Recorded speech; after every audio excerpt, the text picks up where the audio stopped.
जोहार साथियों, मैं मुकेश बिरुआ।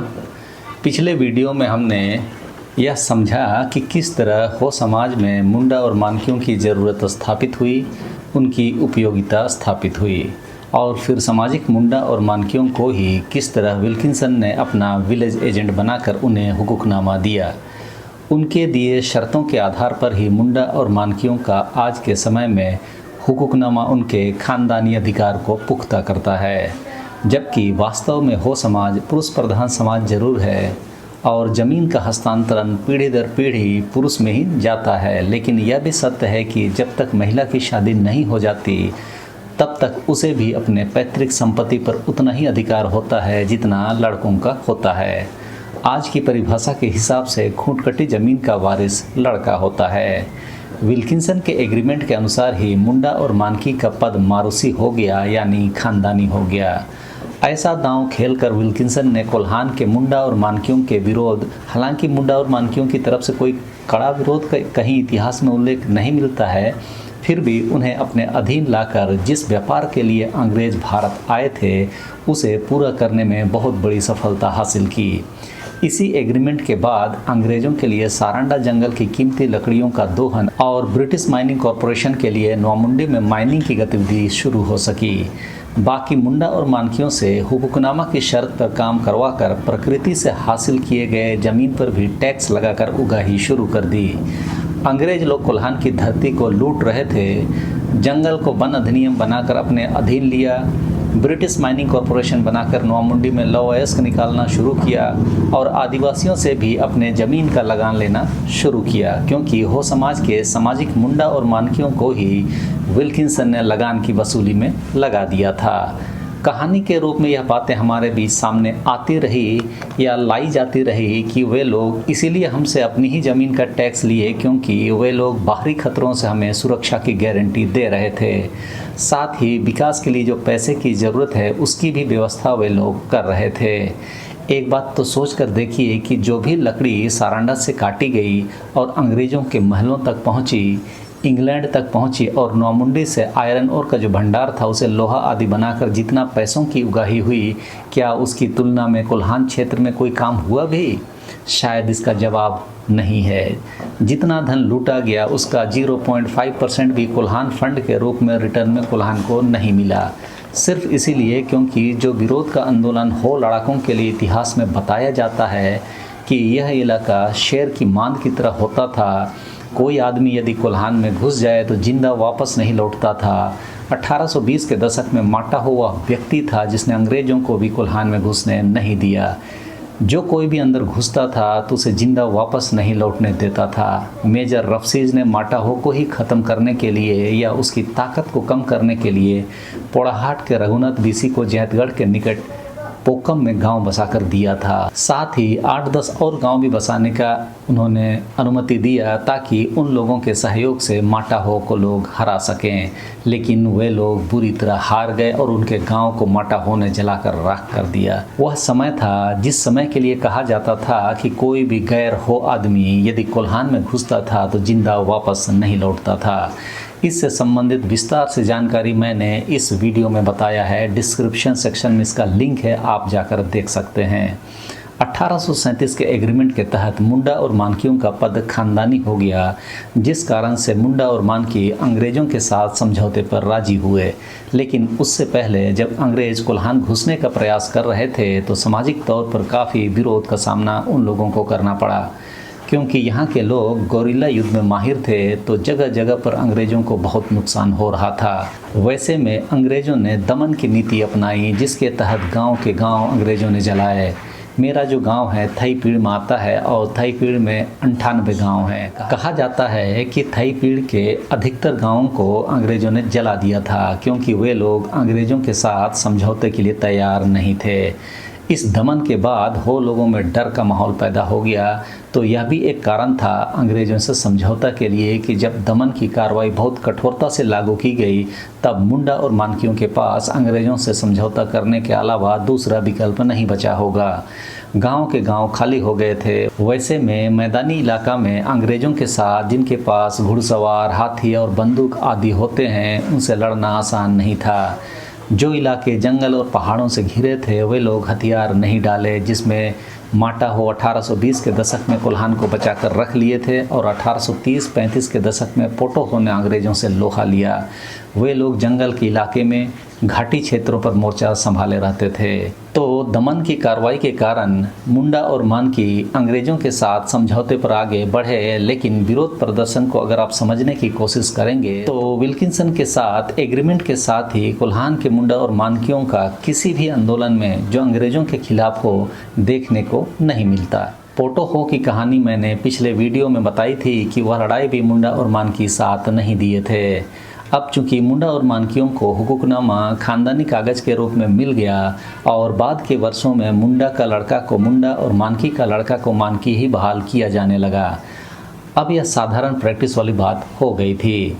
बंगाल रेगुलेशन 13 सन 1833 2 दिसंबर 1833 को लागू किया जाता है, जिसमें उन इलाकों को शामिल किया गया जो ब्रिटिश इंडिया के बाहर अंग्रेज़ों के साथ समझौता किए थे। उन इलाकों को आउटसाइड ब्रिटिश इंडिया कहा जाता था। अंग्रेजी शासन के 3 भाग थे, एक ब्रिटिश इंडिया जो सीधे अंग्रेज़ों के शासन के अंदर था, दूसरा प्रिवी काउंसिल जिसमें राजा रजवाड़ी का इलाका होता था, और तीसरा आउटसाइड ब्रिटिश इंडिया जो अक्सर आदिवासी इलाके हुए थे, जिस पर उनकी पारंपरिक व्यवस्था के आलोक में समझौतों के तहत शासन होता था।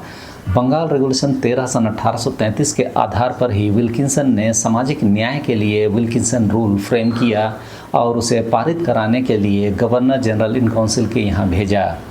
Wilkinson rule governor general in council के यहाँ से पास होकर आया तो नहीं, लेकिन तब तक में विल्किंसन ने कोल्हान क्षेत्र में इसका प्रयोग प्रारंभ कर दिया था।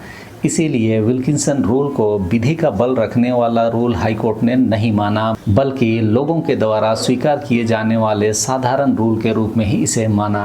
नवंबर 1837 को सरेंसिया घाटी की लड़ाई होने के बाद अंग्रेज़ों को काफ़ी नुकसान हुआ, लेकिन फिर भी वे लोग घाटी पार करने में सफल हुए और कोचड़ा के कैंप से रिचर्ड सैमुअल टिकल ने शाम 7 बजे दिन भर की घटना के बारे में विस्तृत ब्यौरा विल्किंसन को एक चिट्ठी के माध्यम से भेजते हैं। यही वो कागज़ है जिसके आधार पर यह स्थापित होता है कि सरेंसिया घाटी की लड़ाई 19 नवंबर 1837 को हुई थी। इस लड़ाई के बाद पोटोहो और उसके सहयोगी छिप गए और कुछ लोग बामन घाटी जाने के क्रम में पकड़े गए और कुछ लोग जंगल और पहाड़ों का सहारा लेकर छुपे रहे। 8 दिसंबर 1837 को पोटोहो और देवी हो को किसी गुप्त जगह से हो समाज के आंदोलन का विरोध कर रहे दलालों के मार्फत पकड़ लिया जाता है। दिसंबर 18 को विल्किंसन रामगढ़ से जगन्नाथपुर को पहुंचते हैं, जहां उनका कैंप कार्यालय था। 25 दिसंबर से खुद ही विल्किंसन मुंसिफी अधिकार के साथ कोर्ट चलाते हैं और 31 दिसंबर 1837 को पोटोहो और उनके 4 सहयोगियों के साथ कुल 5 लोगों को फांसी की सज़ा और 79 लोगों को जेल की सज़ा सुनाई जाती है। विल्किंसन का खुद ही जज बनकर फैसला सुनाना इंग्लैंड को अच्छा नहीं लगा। अंग्रेजी शासन ने उनको स्पष्ट कर दिया कि यह कार्रवाई सही नहीं थी और विल्किंसन को कोल्हान से हटा दिया गया और नागपुर भेज दिया गया। विल्किंसन तो चले गए, बाद में रिचर्ड सैमुअल टिकल ने हो आदिवासियों के कई सारे कैदियों को हो लोगों के साथ बातचीत का दौर अच्छा करने के लिए छोड़ दिए, जिसे इंग्लैंड ने भी सराहा। उसके बाद नए नए पदाधिकारी इस क्षेत्र में आए। मैं एक चिट्ठी का रेफरेंस यहाँ पर यह बताने के लिए कर रहा हूँ कि अंग्रेज भी मुंडा और मानकियों को खानदानी स्तर पर हुकूकनामा देने के पक्ष में नहीं थे। यह चिट्ठी the agent of the governor general south west frontier की ओर से लेफ्टिनेंट IC हॉटन, जो फर्स्ट क्लास असिस्टेंट एजेंट थे गवर्नर जनरल सिंहभूम डिवीज़न के, और 17 मार्च 1851 को लिखा गया। इस चिट्ठी में एजेंट स्पष्ट करते हुए लिखते हैं कि कोल्हान में मानकियों के बीच जो रिक्त पद हैं उसे उनके खानदान वालों से ही यानी उनके लड़कों से ही भरा जाना है, जिस पर एजेंट अपनी असहजता व्यक्त करते हुए लिखते हैं कि जो भी व्यक्ति अच्छे उद्देश्य के लिए स्थानीय प्रभाव का सबसे अधिक उपयोग करता है, यानी जो व्यक्ति प्रभावशील है और अपने प्रभाव का इस्तेमाल अच्छे उद्देश्य के लिए करता है, वास्तव में वही व्यक्ति मानकी के पद के लिए सबसे योग्य है, न कि वह व्यक्ति जिसके पिताजी मानकी होते थे। उस समय मुंडा और मानकियों की मृत्यु होने के बाद उनके लड़कों को ही मुंडा और मानकी का हुकूकनामा दिया जाता था। एजेंट गवर्नर जनरल के फर्स्ट क्लास असिस्टेंट एजेंट को लिखते हुए कहते हैं कि जो व्यक्ति अपने साथी ग्रामीणों द्वारा लोकतांत्रिक तरीके से चुना जा सकता है वह अभी के नियम के अनुसार या आपके विचार में योग्यता नहीं रखता है, इसलिए आप उसे मंजूरी नहीं दे सकते। इसका मतलब तो यही है कि यह पद लोकतांत्रिक और निर्वाचित नहीं है। एक तरफ तो मृतक मानकी का वयस्क उत्तराधिकारी, जिसे आप उसके स्वभाव या बुद्धि में किसी दोष के कारण अयोग्य मान सकते हैं, हालांकि पूर्व मानकी ने सबसे अधिक प्रतिष्ठा के साथ ही क्यों न उस पद के साथ न्याय किया था। इससे यह भी साबित हो रहा है कि यह पद पूरी तरह वंशानुगत नहीं है। एजेंट का कहने का मतलब यह था कि यदि वंशानुगत ही देखना था तो नया मानकी के बहाली में उसकी योग्यता के बारे में आप वर्णन क्यों कर रहे हैं, उसे तो आप सीधा दे सकते हैं। आगे एजेंट लिखते हैं कि किसी भी मानकी को बर्खास्त करने से उनका खानदानी हक समाप्त होता है, लेकिन बर्खास्त होने से पहले मानकी को निष्पक्ष सुनवाई का मौका मिलना चाहिए। साथ ही मानकियों को अच्छे आचरण और दक्षता प्राप्त करने के लिए प्रेरित करना होगा ताकि उनके खानदानी वारिस को ही अगला हुक्मनामा मिल सके। यदि कोई अच्छा मानकी है लेकिन उसके पास अपना सीधा उत्तराधिकारी नहीं है, लेकिन उसके परिवार के कई लोग सामान्य रूप से योग्य हैं, तो मैं उसे दूसरों पर वरीयता दूंगा। मृतक मानकी के नाबालिग बेटे के लिए काम करने पर हालांकि कोई आपत्ति नहीं है, लेकिन यह भी सत्य है कि नाबालिग तब तक सफल नहीं होगा जब तक कि ऐसा करने के लिए वह पूरी तरह योग्य ना हो और परिपक्व ना हो। ऐसे संबंध में ऐसे नाबालिगों को उनकी नाबालिगता के दौरान कुछ भाषा पढ़ने और लिखने की आवश्यकता है ताकि मानकीगिरी करने के लिए आवश्यक सुधार उसमें लाया जा सके। हालांकि एजेंट को रिक्त पदों को भरने के लिए कोई निश्चित नियम बनाने के लिए कहा गया था, लेकिन एजेंट ने असहमति व्यक्त की। उसका कारण उन्होंने बताया कि यहाँ के कोल लोगों को यह न महसूस हो कि अधिकारियों के पास ऐसे मामलों में अति प्रतिबंधित या अनरिस्ट्रिक्टेड नियंत्रण है, यानी इतना ज़्यादा नियंत्रण कि कोल लोगों को अंग्रेज़ों की ज़्यादती का एहसास हो जाए तो फिर दिक्कत पैदा हो सकती है। इस तरह से हमें यह चीज़ देखने को मिली कि अंग्रेज़ भी मुंडा और मानकियों के पदों को खानदानी बनाए रखने पर एकमत नहीं थे।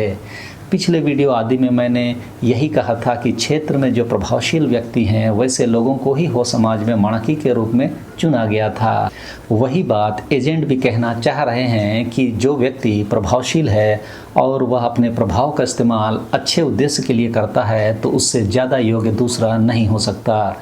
लेकिन चूंकि मुंडा और मानकियों को दिए गए शर्तों में स्पष्ट लिखा गया कि उनका पद खानदानी है न कि सामाजिक, इसीलिए एजेंट ने आपत्ति दर्ज की और कई सवाल भी खड़े किए कि वंशानुगत की बात आप करते हैं, लेकिन वह भी सैद्धांतिक रूप से सही साबित नहीं हो रहा है, क्योंकि बर्खास्त होने की स्थिति में खानदानी अधिकार समाप्त किया जा रहा है, जबकि कोई भी पैतृक संपत्ति जब वंशानुगत रूप से हस्तांतरित होती है तो उसमें यह नहीं देखा जाता कि उसका लड़का योग्य है या अयोग्य।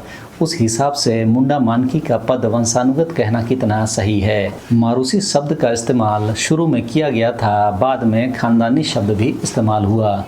तो यदि यह पद वंशानुगत है तब तो बर्खास्त होने के बाद भी उसके वारिस को ही पद दिया जाना चाहिए, जैसे कि पैतृक संपत्ति के मामले में दिया जाता है।